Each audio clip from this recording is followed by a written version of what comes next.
Hey hi, నేను మీ doctor Sai, physiotherapist.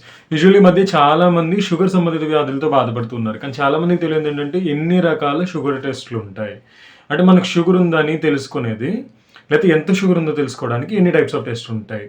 Total మొత్తం 5 రకాల టెస్టులు ఉంటాయి. అందులో ఫస్ట్ వచ్చేసి ఎఫ్బిఎస్ అంటే fasting blood sugar.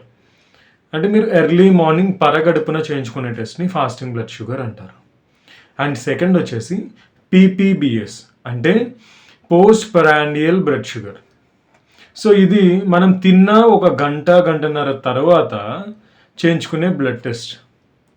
And third వచ్చేసి ర్యాండమ్ బ్లడ్ షుగర్. ఒక రోజులో ఏ టైంలో అయినా కానీ మీరు బ్లడ్ షుగర్ ఎలా ఉంది చెక్ చేయించుకోవాలనుకుంటే సో దాన్ని ర్యాండమ్ బ్లడ్ షుగర్ అంటారు. అండ్ ఫోర్త్ వచ్చేసి హెచ్బిఏ1సి. యూజువలీ హెచ్బిఏ1సి అనే blood sugar టెస్ట్ని every 3 monthsకి sugar patients repeat చేసుకుంటూ ఉండాలి, వాళ్ళ షుగర్ కంట్రోల్లో ఉంటుందా లేదా తెలుసుకోవడం కోసం. అండ్ ఫిఫ్త్ వచ్చేసి ఓజీటీటీ అంటే ఓరల్ గ్లూకోజ్ టాలరెన్స్ టెస్ట్. ఇది యూజువల్లీ చేయడానికి 2 to 3 hours టైం పడుతుంది.